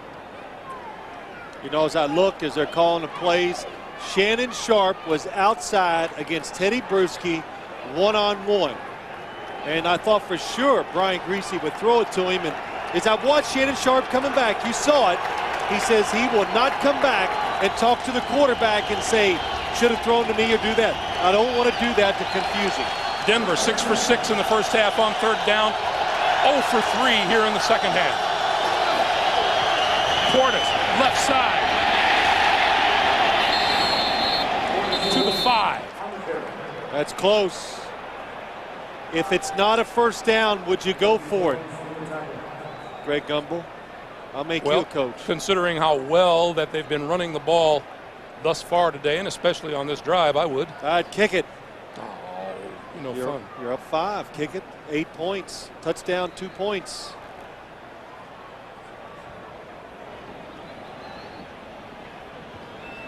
Our director, Larry Cavallina, says he'd punt. No, I think he said he'd bunt. You know, it's baseball, all that stuff going on. Oh, my, right on it. Moot point. 1st and goal. You know, it's interesting. The Broncos, one of the few teams in the league, when it's 3rd and like 2 to 5, that have a pretty good percentage, they'll stick a run in there on you.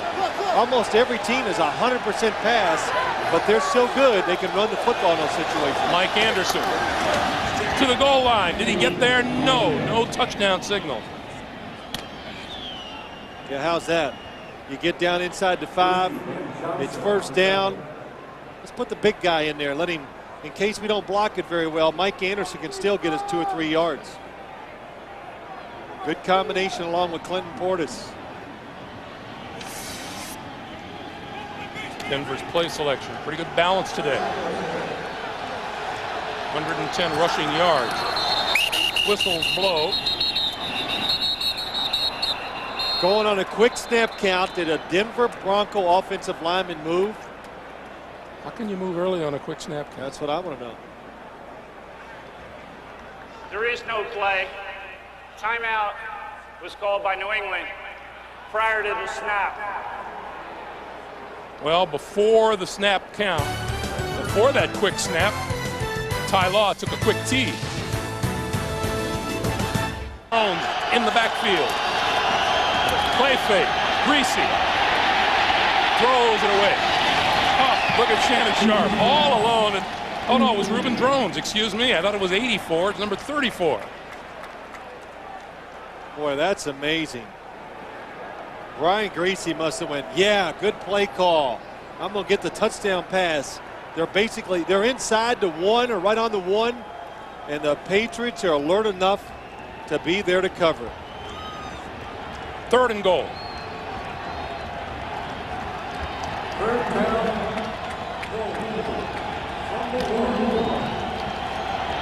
Mike Anderson back in the game. You've got to believe they're going to give it to him. Drones in motion. Anderson, left side. Oh, and he's hit at the 2. Teddy Bruschi. The hole was there on the left side. I thought he was going to walk in. Teddy Bruschi, a middle linebacker, makes plays because he's got the speed and the instincts to see where the play's going. Just comes from behind the pack. It's like he was lurking, just hiding. What a job by Teddy Bruschi. What a hole on the left side. Field goal attempt by Elam from 19 yards out. The kick is good. So the Patriots put up the stone wall as far as the touchdown is concerned. Denver gets the field goal, 24-16 Broncos. Short kick from the 11 is Kevin Falk to the 20. Trying to break it outside and turn the corner. Keith Burns runs him out of bounds, and let's go back to that big defensive stop by Teddy Bruschi. Watch number 54. This really could have been the game. They score. Teddy Bruschi just sits behind, knows his responsibility is the hole that Mike Anderson sees to the outside. He waits, Anderson commits, then he makes the perfect tackle. Now New England turns to its offense from the 32-yard line. Still plenty of time, just over 9.5 to play. Brady still has it. Throws over the middle, incomplete. Intended for Mark Edwards, and Al Wilson, bandaged right hand and all, makes the stop. I couldn't help but laugh when Al Wilson dislocated the middle finger. I guess a newspaper reporter asked him, he said, are you going to play next week? And the Denver trainer said, you got to be kidding with that question. I'll tell you what, there's guys dislocate their elbows and end up, they bandage it, they play. It's amazing what some of the players, the pain they play with, not the injury, the pain. Brady pass over the middle that dropped by Deion Branch. I tell you what, Greg, the first down play action play the Patriots ran, it was defensed beautifully by the Broncos defense. Almost always when I see that type of play action fake, I saw the routes in the field, always somebody was open, but the Broncos were all over. And now let's revisit what you questioned, that 2-point conversion, because if Denver stays at 24, New England needs a touchdown and a 2-point conversion to tie. Yeah, you got to make two big things. First, you got to score, and then the hard 2-point conversion. 3rd and 10. Brady goes down at the 23. Al Wilson with the sack. Well, you know what happens? You just get lulled to sleep. It's really the first blitz I've seen by this Broncos defense today. Al Wilson, 56, coming from the outside, makes such a quick move. It really catches the offensive line of the Patriots off guard. They can get to Brady. You saw the open receivers, too, down the field. 4 sacks of Tom Brady today by the Denver defense, and all of them coming on 3rd down. Walter's kick. Picked up at the 40 by O'Neal. Penalty markers are down. A couple of them. Face mask. They are celebrating on the Denver sideline.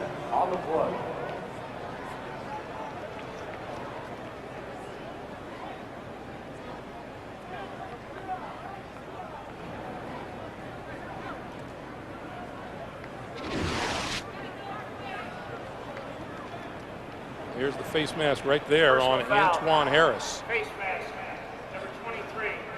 Going to return. It's a 15-yard penalty. First down. And the field position, which was going to be terrific for the Denver Broncos is now delightful. 9:03 to play. Avoid their 4th straight loss, and the last time a Super Bowl champion lost 4 in a row, the Denver Broncos. Long ways to go in this one, though. 9:03 to play. Clinton Portis with the pitch. Left side, turns the corner inside the 40 to the 38-yard line. Run out of bounds by Roman Pfeiffer. Boy, nice, just a nice array of plays with this Bronco offense. When you get a defense that needs to make a stop in this situation, they're going to be aggressive against the run. So you fake it inside, you go out, the perfect play call. And there's Romeo Crennel, defensive coordinator. 2nd and 2. Not much you can do. Ooh, that's a rhyme. Your regular Walt Whitman. A rapper. Portis straight ahead for the first down, close to the 30-yard line. 6-yard pickup, and it's a first down. We have not seen this, Greg, you and I. We saw the Broncos week 2 against the 49ers. Tough game, and they just outlasted the San Francisco 49ers that day. They just hung in there and beat them at the end. And today, they have been sharp, really, from start to finish. And offensively, the defense it's been very good. Look at that, over 300 yards on offense. Brian Griese, Clinton Portis, Ed McCaffrey. Everybody has made a play that's really lifted the team. Offensive line. This is Reuben Drones, and number 97, Jarvis Green, the rookie out of LSU, wrapped him up. Well, what you want to do, too, the Patriots, the Broncos, use time, but you want to get down closer to get a field goal to basically win the football game. Right now, you're looking at a 48 or a 49-yard field goal. So the Patriots, you're getting to the point, you got to take a chance on defense. You can't allow extra yards or another first down, or the game would be over probably. Portis and Anderson, and rather Reuben Drones and Portis in the backfield on 2nd and 10. And Portis to about the 27. 4-yard pickup, and Alex Gibbs cheering his offensive lineman on.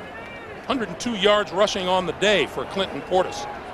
Boy, good day. Hadn't been easy either. He's worked for a lot of them. A lot of hitting, a lot of tough hits. Made a few of them miss, got outside.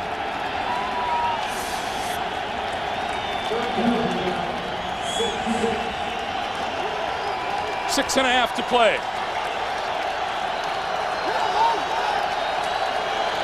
Griese gonna go for it all. McCaffrey, it's intercepted. Penalty markers fly. Intercepted in the end zone by Lawyer Malloy. And let's check the flag. I think it's gonna be against Ty Law.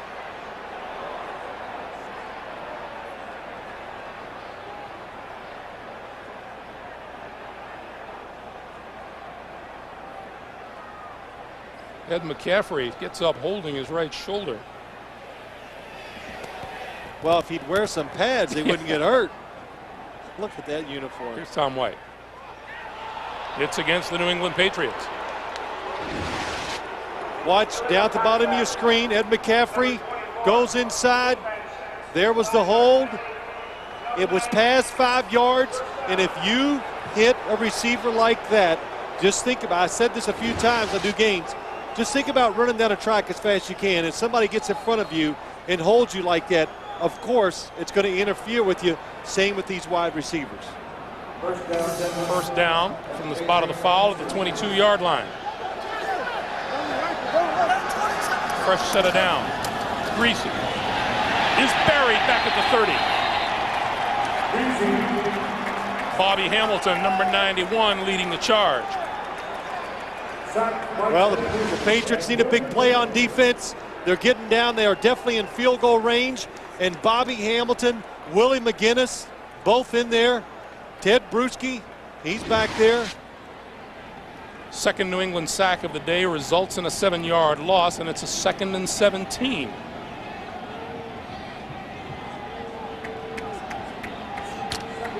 Under 6 minutes to play.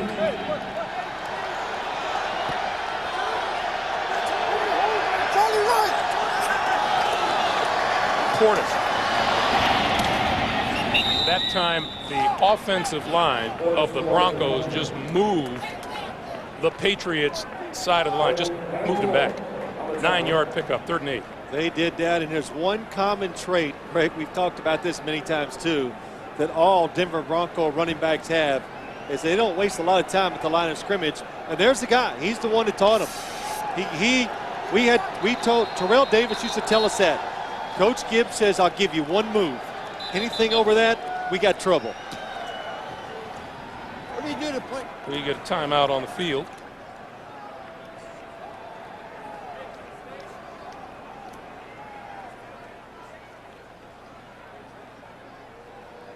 Tom White says, raise the roof.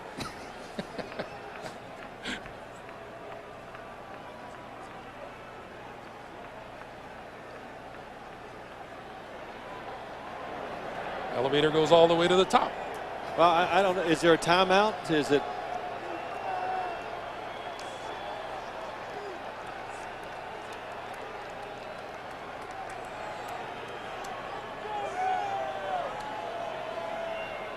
You know, I think Tom could just use that microphone that he's got. Ah, well. For those of you expecting to see 60 Minutes, you're watching the NFL on CBS, the Denver Broncos and the New England Patriots. Greg Gumbel with Phil Simms and Armin Katayan. The Broncos lead at 24-16 with 5:15 to play here in the 4th quarter. 60 Minutes will be seen immediately following this game, except in the Mountain and West Coast time zone. 3rd and 8.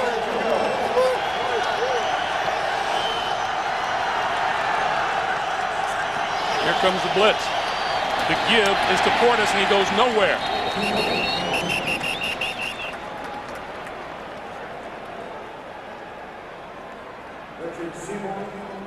And those of you who have been watching other action, Houston and Jacksonville, welcome everyone to Gillette Stadium in Foxborough, where the Broncos lead New England 24-16. 4.5 minutes to play.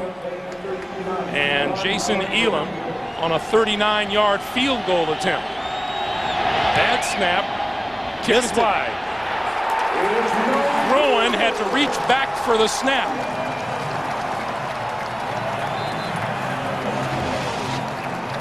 Here's the snap. Rowan down and to the right. And he gets it back. Yeah, but he gets it down perfectly, Greg. It looks like Jason Elam just didn't go through it hard enough. So it remains an 8-point spread, and here's how we got this way. Clinton Portis, the first of his 2 touchdown runs, put Denver up 7-0. Shannon Sharp on the receiving end of an 8-yard touchdown pass. Antoine Smith, 3-yard TD run, cut the lead in half. Clinton Portis' second of the day made it 21-7. The Vinatieri field goal made it 21-10. Christian Fourier, the 8-yard touchdown catch from Tom Brady. 24-16, Brady back to work. Stands in, throws, Troy Brown across the field to the 35. Pickup of 6, and it'll be 2nd and 4. Well, you got 2 timeouts in 4 minutes, and you might need every bit of that. The way this Bronco defense is played, the way they're only giving up the short passing game, Tom Brady is going to have to be very patient and know the fact, I know he knows this, but he has 4 downs, so you don't force a throw. Brady throws once again to Edward, or rather Troy Brown, and Brown out to the 42 or 43-yard line. 8 yards and a first down. Now, you know what this does? When you get a first down or so and you get this moving, you get a defensive line that gets tired, and it gives a quarterback more time to throw. And as I say that, the Broncos throw in some reserves. Remember Tom Brady on Friday saying that I have to play smart and not be stupid. Well, he has done that today. He has been smart, very good decision making. On the blitz, got rid of it, intended for Antoine Smith. It's incomplete. Stops the clock with 3:08 to play. Give the credit to Ray Rhodes. Tyrone Poole, a reserve defensive back, comes on the blitz. The Patriots not ready for it. Here's Tom Brady's day in a nutshell. under harassment. You know, Greg, too, think how hard this has been for Tom Brady. We watched practice, and they were throwing it down the field, the play action, big passes, and they have not been there today, but he has shown the patience to not take those chances. That's why they're still in the game. Whistles blow, movement up front.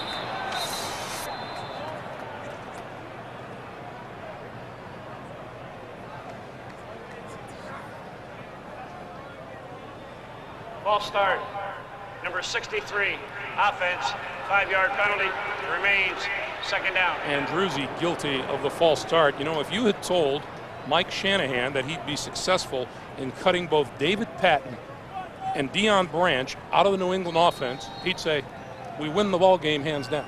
Yeah, that's right. And if you told him you'd miss a couple field goals, you'd have some bad punts and all that too, he'd well, maybe not. He would really get upset. Because he's not real happy with this special team situation. 2nd and 15. Brady down at the 31. Brady wants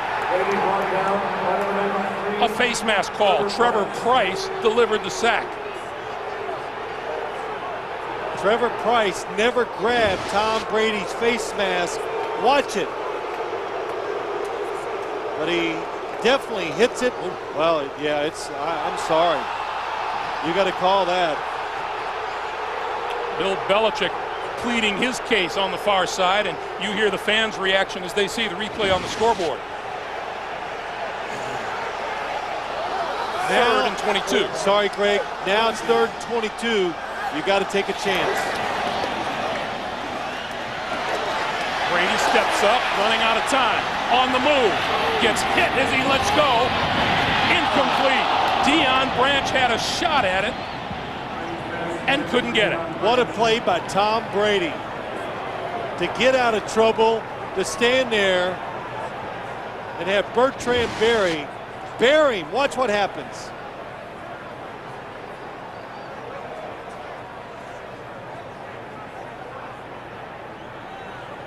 Boy, Deion Branch makes the adjustment to the long throw, just doesn't make the catch. And Bill Belichick chooses to kick it away. And why? Because you got the 2-minute warning and 2 timeouts. Walters, maybe his best kick of the day. O'Neal, fair catch call for it, made at the 25-yard line. Greg, why the Patriots punted? They can stop it twice with timeouts. Then the 2-minute warning. They could get the football back with 2 minutes to go. It's a matter of field position, ideally speaking, for Bill Belichick. Yeah, and then you would have had 4th and really long. The chances of picking that up were less than it would be stopping this 3 plays by the Broncos. Clinton Portis, right side. To the 27. A gain of 2, and it'll be 2nd and 8, and New England uses a timeout to stop the clock at 2:16. And New England has 1 timeout remaining.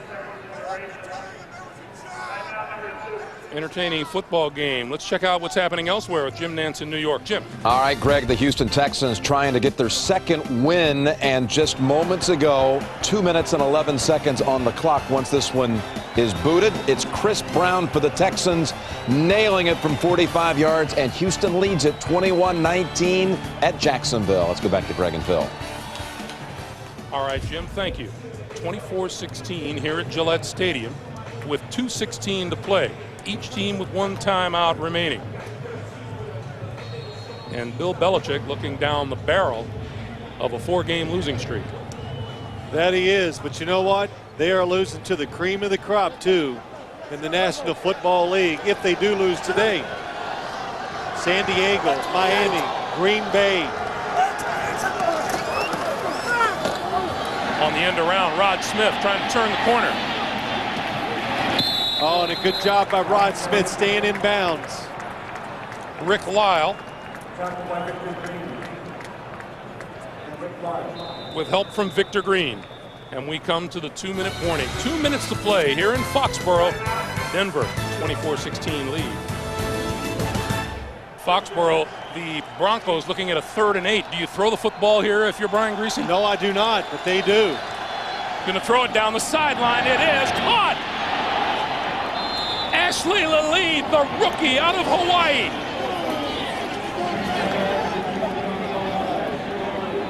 I wouldn't throw it because I'm a coward, and I believe in playing it safe.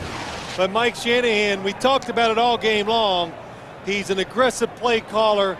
He likes to go for it. You got Ashley Lally, probably the fastest guy in the Denver Broncos, going against Otis Smith. Nobody back there helping him. Brian Griese, another perfect throw. That ends the game for the Denver Broncos. Oh, that sends the inhabitants of Gillette Stadium rising to their feet and heading for the exits. Yes, and I'm glad it's not snowing, or I'd be getting a snowball being thrown my way. That's right. You are special enough to bring some to the stadium. Well, boy, what a throw by Brian Griese, but really that just comes to the play call and the speed of Ashley Lally. That's what gets it done.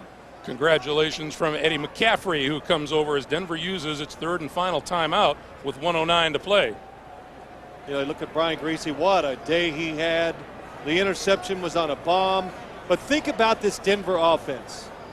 Griese has a good day. Tom Brady, look what he did today. But you look at Brian Griese has a good day. Clinton Portis plays well. Ashley Lally makes a big play. I'm trying to keep talking, Greg, because so many people are yelling at me up here. I can't even get it out. I don't even know who to listen to. I hear you. The fans, we're about 2 feet away from them. So I'm trying to act like I don't hear them, but it's hard. It is hard. And now Denver will go about the business of killing the clock these last 69 seconds. There you go, Brian. And Brian Griese takes a knee on the snap. But you know what? This is 4 in a row that the Patriots have lost. Hey, it's not the end of the year. It's going to go all the way to the end. It's not going to take great records probably to get in the playoffs. So all these teams still have to play each other. The Broncos have an extremely tough schedule. The Patriots do too. So you have a way to beat the teams you're competing against to get back in the playoff race. Denver Broncos chalked up 352 total yards of offense here today.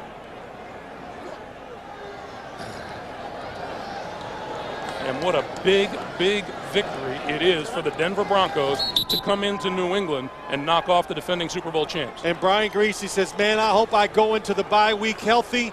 He made it through the game because he was looking forward to that, because it has been physically a pretty tough year so far for Brian Griese getting hit. Mike Shanahan's a lot happier than he looks, I guarantee you, as he shakes hands with Bill Belichick. Two terrific head coaches matching wits here today. The Broncos come out on top. For Phil Simms and Armin Katayan, Greg Gumbel saying so long from Gillette Stadium. Our final score, the Broncos 24, the Patriots 16. We remind you to stay tuned for 60 Minutes, except on the West Coast. Thanks for joining us, everyone. Just a reminder, you've been watching the NFL on CBS.